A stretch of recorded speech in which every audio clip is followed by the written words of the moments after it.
Good morning everyone. Rahman GS academy में आपका स्वागत है। आज हम लोग जीएस का ये पहला क्लास देने जा रहे हैं जो कि हमारा हिस्ट्री का क्लास है।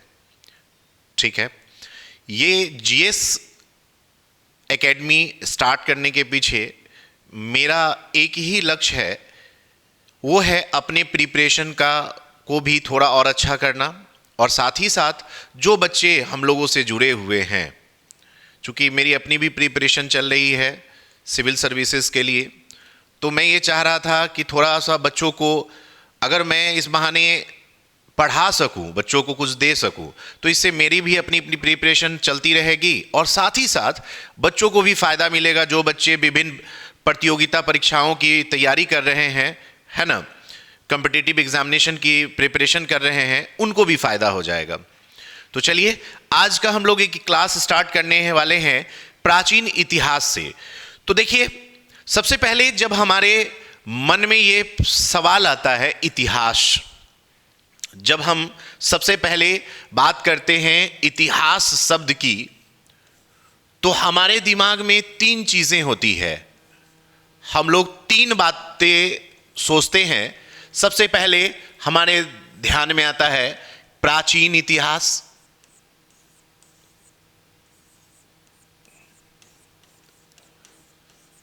मध्यकालीन इतिहास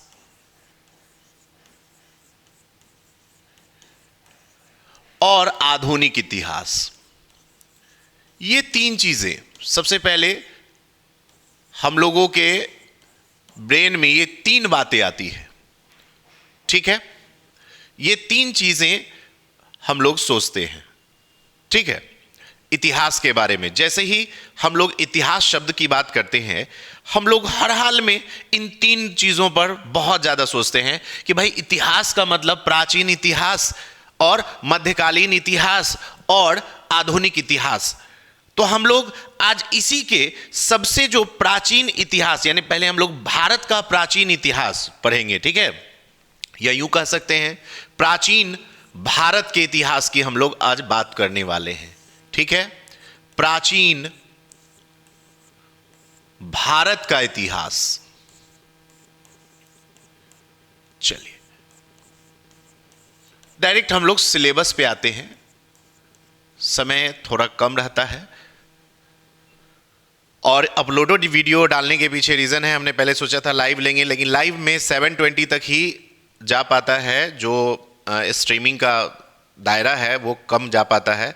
इसलिए मैंने सोचा कि चलो इसको अपलोड ही कर दिया जाए ताकि आपको अच्छी क्वालिटी में वीडियो मिल सके।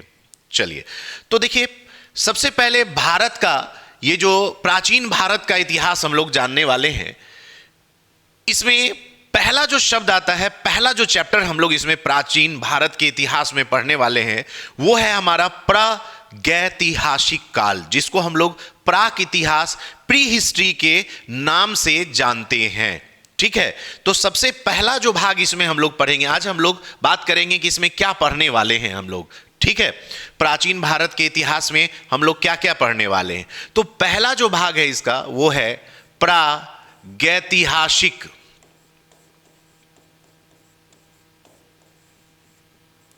काल के बारे में हम लोग पढ़ेंगे कि ये प्रागैतिहासिक काल, अब एक्चुअल में ये सबसे प्रारंभ, यानी यूं कहे कि इसका जो समय है वो ज्यादातर इतिहासकार जो लिखते हैं वो 5 लाख से 3000 बीसी तक के समय को इसको लिखते हैं। इसका जो समय काल था लगभग 5 लाख से ईसा पूर्व से, है ना, 3000 बीसी तक के इतिहास को हम लोग किस नाम से जानते हैं? प्रागैतिहासिक काल यानी प्री हिस्ट्री के नाम से जानते हैं। अब देखिए प्री हिस्ट्री में क्या था। प्री हिस्ट्री एक बहुत इंपॉर्टेंट पार्ट है। अब क्यों? क्योंकि मान लीजिए लोग सबसे पहले ये सोचते सर इसका तो लिखित विवरण भी हमको नहीं मालूम है, फिर हमारे लिए क्यों इंपॉर्टेंट है। सोच के देखो कि ये प्रागैतिहासिक काल में मनुष्य किस तरह जीवित रहा, उसकी गतिविधियां क्या थी, इस पर सबसे ज्यादा फोकस हम लोगों को करना है कि मानव, उस समय के मानव और उसकी गतिविधि, कैसी थी, वो अपने आप को कैसे जिंदा रख पाए जिसकी वजह से आज की पीढ़ी कायम है। अगर सोचिए वो लोग जीवित ही ना बचते, अपने आप को बचा ही ना पाते, क्योंकि उस समय प्रागैतिहासिक काल के समय पृथ्वी एकदम ठंडा था, पूरा बर्फ से ढका हुआ था। तो सोचिए लोगों के लिए सबसे बड़ा चैलेंज था अपने आप को जिंदा रखना। आज की तरह टेक्नोलॉजी नहीं थी, फिर लोगों ने अपने आप को जीवित रखा। यह एक बहुत बड़ा चैलेंज था उस समय में। और उन्होंने, मानव ने किस तरह से, मानव और उनकी गतिविधियां थी अर्ली ह्यूमन की, वो हम लोग इस चैप्टर में डिटेल से पढ़ने वाले हैं। इसका बहुत सारा लेखा जोखा तो आपको नहीं मिलेगा, लिखित विवरण तो नहीं मिलेगा। क्यों? क्योंकि भाई उस समय में लिखने की कला नहीं थी। तो उसका पता हम लोग कैसे करते हैं? बहुत सारे अवशेष जो मिले हैं उन सब चीजों से हमें पता चलता है कि भाई ये प्रागैतिहासिक काल का है, इसका संबंध प्रागैतिहासिक काल से है। तो उन सब चीजों से हम लोगों को पता चलेगा। तो अभी पहले हम लोग सारे चैप्टर्स को देख लेते हैं, उसमें क्या पढ़ना है थोड़ा थोड़ा हम लोग उस पर चर्चा करते हुए फिर एक एक चैप्टर आपका है ना, धीरे धीरे एकदम स्नेह स्नेह लेके हम लोग चलेंगे। एक एक चैप्टर, हर एक चैप्टर को अच्छे से डिटेल से करने वाले हैं हम लोग। चलिए अब देखिए, इसमें जो है प्रागैतिहासिक काल में लोग मूल रूप से, जब हम प्रागैतिहासिक काल की बात करते हैं तो बात होता है पाषाण काल की।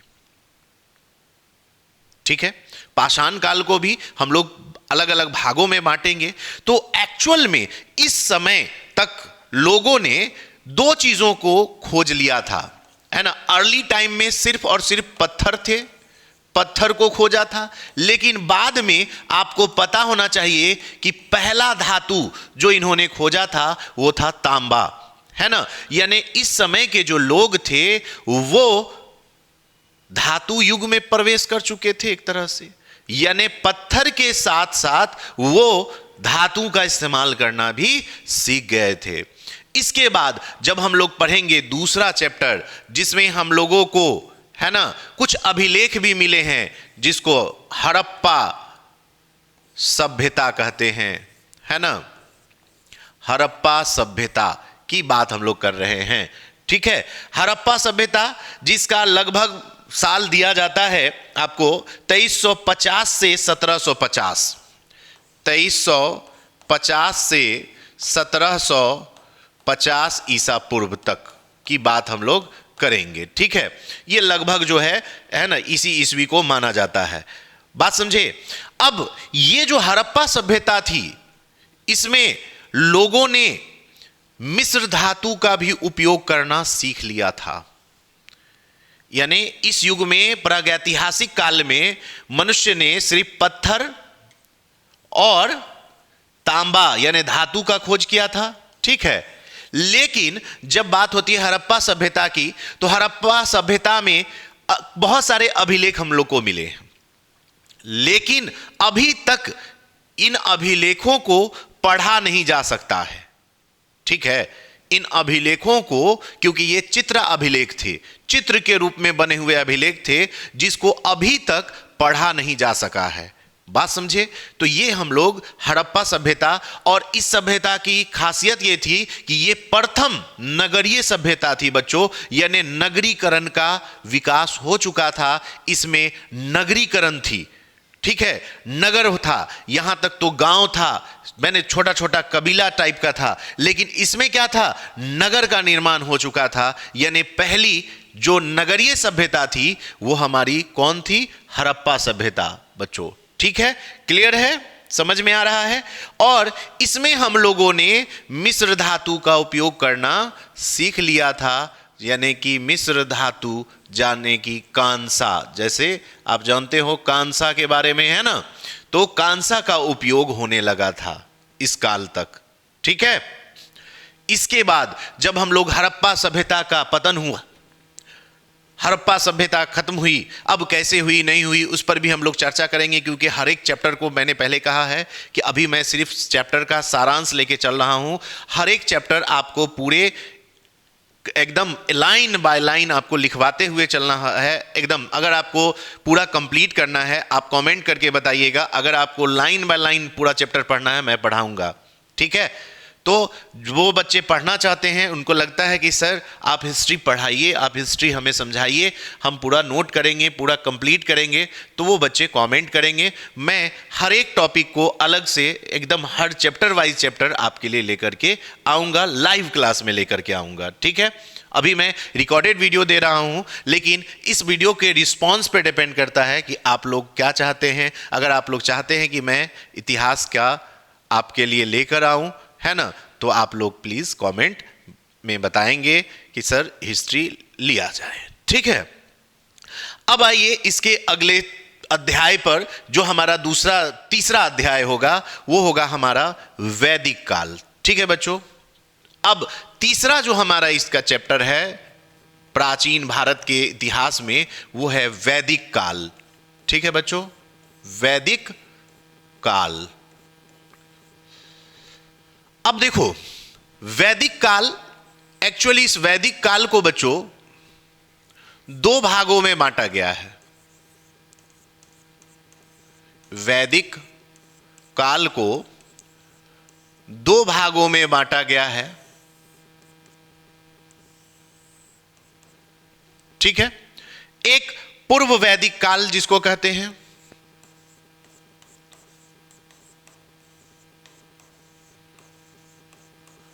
और एक होता है हमारा उत्तर वैदिक काल।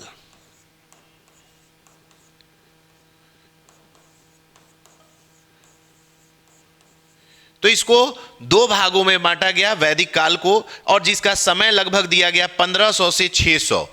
इसका जो समय अवधि लगभग बताया गया है 1500 से 600 बीसी ईसा पूर्व तक का समय जो है वो बताया गया है ना, वो वैदिक काल का समय दिया गया। ठीक है बच्चों, अब ये वैदिक काल, इसको एक्चुअली हम लोगों ने दो भागों में किस आधार पर बांटा?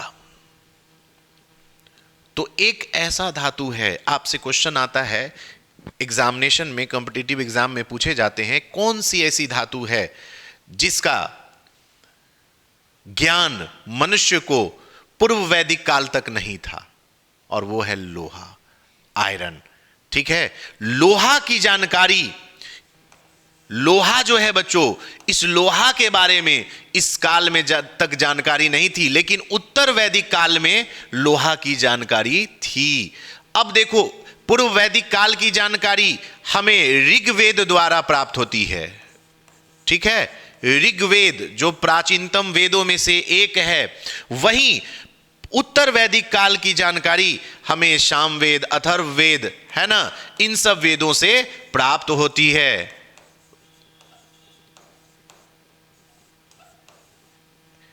ना, इन सब वेदों से प्राप्त होती है।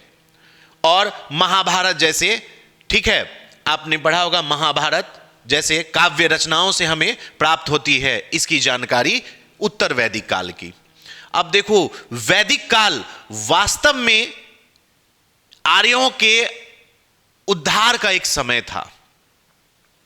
यूं कह सकते हैं कि हिंदू समाज की जो रचना हुई, एक तरह से उसको इतिहासकार मानते हैं कि वैदिक काल से ही स्टार्ट हो गया था, प्रारंभ हुआ था। ठीक है, और आर्य संस्कृति की स्थापना का काल ही वैदिक काल माना जाता है। आर्य संस्कृति की जो स्थापना का काल है बच्चों, वो वैदिक काल के नाम से जाना जाता है, यानी वैदिक काल में ही आर्यों की स्थापना हुई, आर्य समाज की स्थापना हुई थी। ठीक है, तो हम लोग बात कर रहे हैं, ठीक है, यहां तक हो गया हमारा कि वैदिक काल। वैदिक काल को हम लोगों ने दो भागों में बांटा, पहला हमारा था पूर्व वैदिक काल और दूसरा हमारा था उत्तर वैदिक काल। पूर्व वैदिक काल की जानकारी हमें किस वेद से मिलती है? ऑब्जेक्टिव भी बन जाएगा हमारा यहां से कि ऋग्वेद से प्राप्त होती है, जबकि उत्तर वैदिक काल की जो जानकारी है वो हमें सामवेद, अथर्ववेद, महाभारत जैसे काव्य रचनाओं से प्राप्त होती है। बात समझे? उसके बाद आप एक क्वेश्चन और आ गया कि हमारा उत्तर वैदिक काल में किस धातु की जानकारी प्राप्त हो चुकी थी? तो उत्तर वैदिक काल में लोहा की जानकारी हमें उत्तर वैदिक काल में प्राप्त हो चुकी थी, लेकिन उत्तर वैदिक काल से पहले लोहा धातु की जानकारी नहीं थी। क्लियर है? चलिए अब हम लोग बात करते हैं इसके चौथे अध्याय पर चलते हैं कि इसका चौथा जो अध्याय है बच्चों वो कौन सा है। तो इसका जो चौथा अध्याय है वो है 600 ईसा पूर्व की बात हम लोग कर रहे हैं, है ना। 600 ईसा पूर्व, जिसको हम लोग द्वितीय नगरीकरण भी कह सकते हैं, जिसको हम लोग द्वितीय नगरीकरण भी कहा जा सकता है। क्योंकि बताइए पहला नगरीकरण व्यवस्था कहां था? हड़प्पा में। ठीक है, हम लोगों ने पढ़ा कि पहला प्रथम नगरीकरणीय व्यवस्था कहां थी? हड़प्पा सभ्यता में थी। और द्वितीय नगरीकरण की व्यवस्था जो ही वो कब आ गई? वो आ गया हमारा 600 ईसा पूर्व। यानी कि आपके मन में सवाल होगा कि सर वैदिक काल में इसका मतलब है नगरीकरण नहीं थी? नहीं, फिर से लोग ग्रामीण परिवेश में ढले। और एक चीज और हम बता दें आपको कि वैदिक काल ही एक ऐसा काल था बाबू जिससे हमारा राजतंत्र की शुरुआत हुई थी। और वैदिक काल से लेकर 14 अगस्त 1947 तक हम लोग राजतंत्र में रहे। यानी 15 अगस्त 1947 को जब कंपनी राज, चाहे ब्रिटिश की सरकार थी तब भी, क्योंकि वो भी तो महारानी एलिजाबेथ के अंतर्गत थी, तो वो सरकार भी क्या थी? राजतंत्र के ही अंतर्गत एकदम आती है। तो कहा जाए तो हम लोग वैदिक काल से लेकर, चाहे बीच में मगध काल हो, है ना, तो सारे काल, मुगल काल है, तो ये सल्तनत काल है, ये सारे काल मिला करके यानी हम लोग 14 अगस्त 1947 तक, वैदिक काल से लेकर के 14 अगस्त 1947 तक हम लोग राजतंत्र में थे। और 15 अगस्त 1947 को हम लोग गणतंत्र में हुए एक तरह से। ठीक है, हमें आजादी मिली। बात समझ में आ रहा है? क्लियर है बच्चों? चलिए अब बात करते हैं कि देखिए 600 ईसा पूर्व ये बहुत ही महत्वपूर्ण समय था, क्योंकि इसी में हम लोग पढ़ेंगे 16 महाजन पद के बारे में। इसी में हम लोग पढ़ेंगे 16 महाजन पद के बारे में पढ़ेंगे। ठीक है, जिसमें से आपने देखा होगा 16, जैसे अंग, मगध, है ना, गंधार, कंबोज, ये सब क्या है? 16 महाजन पद के ही, है ना, भाग थे। उसके बाद इसी में हम लोगों को पढ़ना है धार्मिक आंदोलन के बारे में। ठीक है, कि इस समय में कौन कौन से धार्मिक आंदोलन हुए उसकी जानकारी भी हम लोग इसी में प्राप्त करेंगे। ठीक है, उसके बाद यानी कि धार्मिक आंदोलन, यूं कहिए कि मोहम्मद साहब का उदय वगैरह, इस्लाम का उदय वगैरह, ये सब चीज यहां से शुरुआत होगी। ठीक है, ये इसी जगह से। बात समझ में आया? अब हम बात करेंगे इसके बाद मगध के उत्थान की बात करेंगे, है ना। मगध का उत्थान, जो कि मगध 16 महाजनपद का एक भाग था, उत्थान हुआ इसी समय में, है ना। और इसी में हम लोग पढ़ने वाले हैं, है ना, पहला विदेशी आक्रमण। पहला विदेशी आक्रमण, इसके बारे में हम लोग यहां पे स्टडी करेंगे, पहले विदेशी आक्रमण के बारे में। आपको पता होगा कि पहला विदेशी आक्रमण जो हुआ था वो किसने किया था? कहां से माना जाता है? तो माना जाता है कि ईरानी, है ना, ईरानी ने किया था। पहला जो हक्कानी वंश का था, हक्कानी वंश, हक्कानी कह सकते हैं, हाँ नहीं सॉरी, हकमनी वंश था, सॉरी, हकमनी वंश, ईरान का जो हकमनी वंश था उसने पहला विदेशी आक्रमण किया था भारत पर, प्राचीन भारत पर। ठीक है, बहुत लोग के दिमाग में रहता है सर सिकंदर किया था, नहीं, सिकंदर 516 ईसा पूर्व के बाद आया था, है ना, जबकि ये हुआ था लगभग 516 ईसा पूर्व में। ठीक है, तो माना जाता है इसको पहला विदेशी आक्रमण के रूप में देखा जाता है। बात समझ में आया, है ना।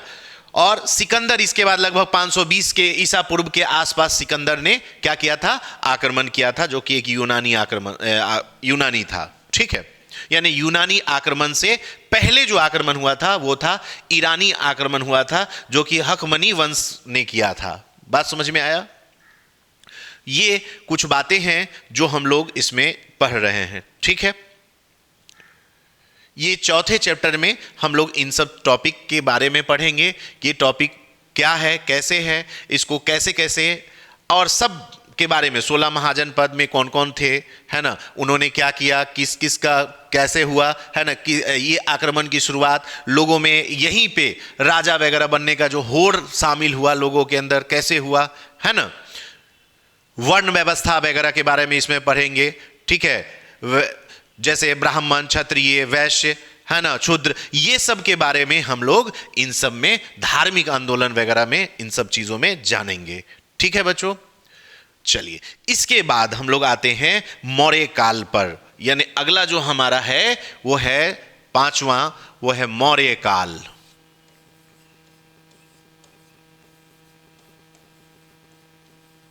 ठीक है, मौर्य काल जो कि लगभग 322 से 185 बीसी तक था। 322 बीसी से 185 बीसी तक के आसपास कह सकते हैं आप था, है ना, ये मौर्य काल बहुत छोटा सा अवधि था, लेकिन याद रखिए कि ये व्यवस्था बहुत ही, यानी यूं कहिए ना कि मौर्य काल से जो राजनीतिक और सामाजिक व्यवस्था थी वो बड़ी परिपक्व थी, या यूं कहिए कि राजतंत्र की जो व्यवस्था, विभागों का बंटवारा इसी काल में हुआ था, कि जैसे किसको कौन सा विभाग संभालना है, ये सारी जो चीजें हुई ये इसी मौर्य काल से स्टार्ट हुई थी। बात समझ में आया? और बहुत इंपॉर्टेंट था इस समय मौर्य काल में, ठीक है। मौर्य काल जो था वो एक स्वर्णिम काल में से भी गिनती होता है। बहुत कम समय के लिए काल था, लेकिन फिर भी ये स्वर्णिम था, क्योंकि इस समय में एक राजतंत्र की व्यवस्था जो हुई वो परिपक्व तरीके से हुई थी, ठीक है। विभागों का बंटवारा किया गया, अलग अलग विभाग में किसे कौन सा विभाग देना है ना, सेना को किस तरह से तैयार करना है, उनका खर्च, ये इन सारे चीजों को बहुत ही अच्छे ढंग से इस काल में, है ना, बताया गया, इस काल की शुरुआत में बताया गया। बात समझ में आया? ठीक है। जैसे आप जानबे करते हैं चंद्रगुप्त मौर्य के बारे में जाने होंगे, उसके बारे में हम लोग जानेंगे, बिंदुसार, अशोक, इसमें 3 महत्वपूर्ण राजा रहे इस काल में। 3 महत्वपूर्ण राजा रहे हैं, चंद्रगुप्त मौर्य, है ना, बिंदुसार और एक थे अशोक, ठीक है। तो ये 3 बहुत ही महत्वपूर्ण राजा की हम लोग बात कर रहे हैं। तो इस काल के 3 ही महत्वपूर्ण राजा थे जिनके बारे में हम लोग आगे क्लासेस में बात करने वाले हैं, है ना, इस चैप्टर में बात करेंगे, ठीक है। चलिए, इसके बाद हम लोग बात करते हैं मौर्योत्तर काल, यानी कि अगला जो चैप्टर होगा, छठा चैप्टर, वो होगा मौर्य उत्तर काल, ठीक है।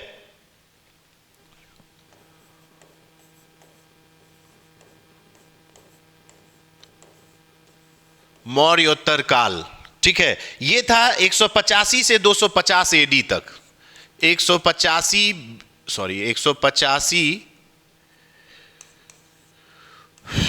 बीसी से 250 एडी तक,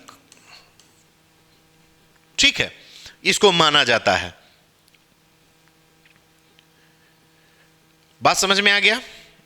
अब देखिए, इस काल में मुख्य 3 मुद्दा था।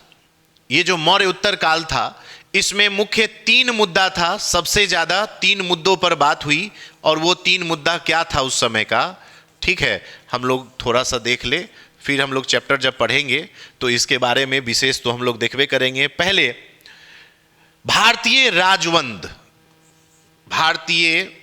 राजवंश की बात हुई।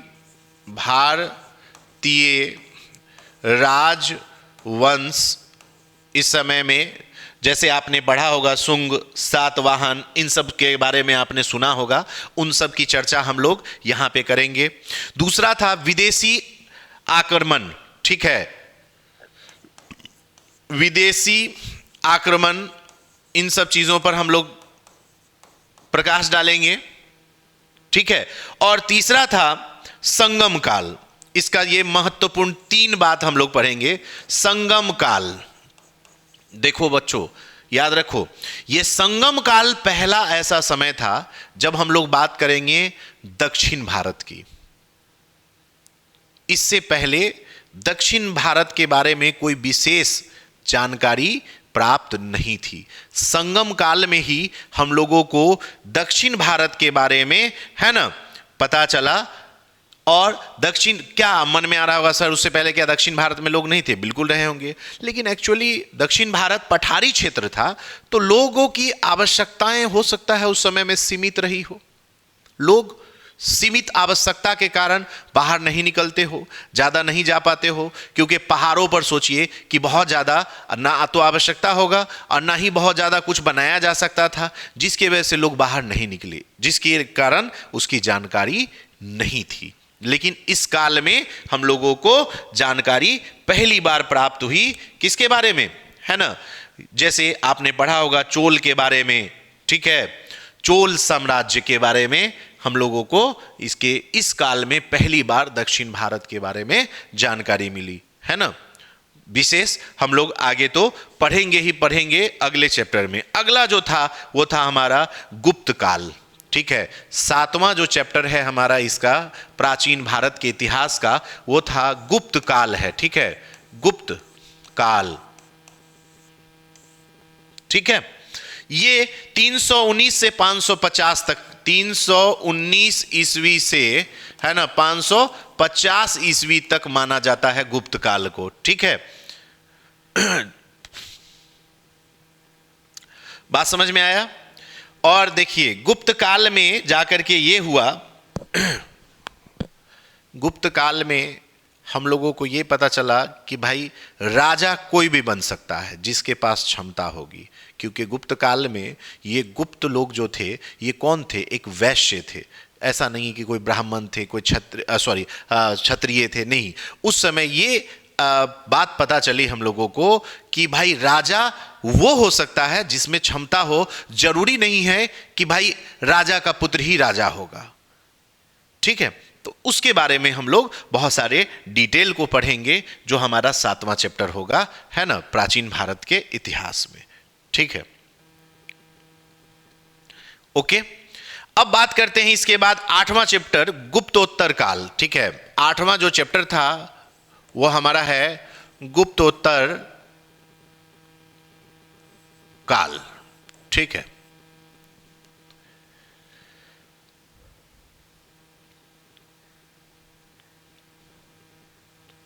एक मिनट, गुप्तोत्तर में गुप्तोत्तर काल, चलिए गुप्तोत्तर काल की बात कर रहे हैं। तो ये काल जो था गुप्तों के बाद का काल 550 से 750 तक, 550 से 750 के आसपास का ये रहा समय, ठीक है। जिसमें आपने पढ़ा ही होगा हर्षवर्धन, है ना, राजा हर्षवर्धन का नाम आपने जरूर सुना होगा, हर्षवर्धन, ठीक है। इनके बारे में जिनका 606 से 647 तक राज रहा, ठीक है। तो ये इन सब चीजों के बारे में हम लोग हिस्ट्री यानी कि प्राचीन इतिहास में, प्राचीन भारत के इतिहास में हम लोग पढ़ने वाले हैं, ठीक है। तो आज हमारा ये जीएस का पहला, ठीक है, जीएस का ये पहला क्लास था जिसमें हम लोग कुछ सिलेबस की जानकारी प्राप्त किए कि हम लोगों को क्या क्या पढ़ना है, ठीक है।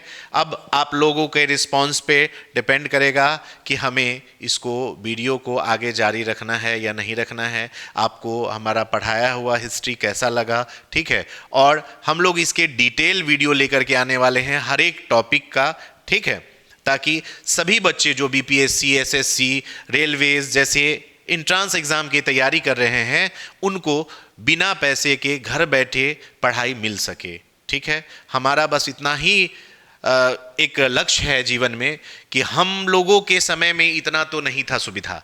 आज जो सुविधा हम आपको बना करके दे रहे हैं, इतना करके दे रहे हैं, अगर काश हम लोग के समय में इतना मोबाइल का चलन होता तो आज हम लोग सिर्फ पढ़ाते ही नहीं रहते। आज हमारा भी इच्छा था कि हम भी आईएएस बने, आईपीएस बने, कुछ करें, लेकिन पारिवारिक समस्या एक ऐसी समस्या होती है जिसकी वजह से लोग आगे नहीं बढ़ पाता है। लेकिन आपके साथ ऐसा ना हो, इसलिए हम चाहते हैं कि आप आगे बढ़ें, क्योंकि अगर हमारे कोई स्टूडेंट आगे बढ़ेंगे तो मुझे लगेगा कि मैं भी आगे बढ़ रहा हूँ, क्योंकि हमारी तो बहुत सारी रिस्पॉन्सिबिलिटी है, परिवार है, सब कुछ चलाने के चक्कर में आज तक ये हालात है ना, कि 8 क्लास से ट्यूशन पढ़ाते पढ़ाते आज हम यहाँ तक पहुँचे हैं। कभी गैरेज में काम करना, कभी कुछ करना, तो ये स्थिति है।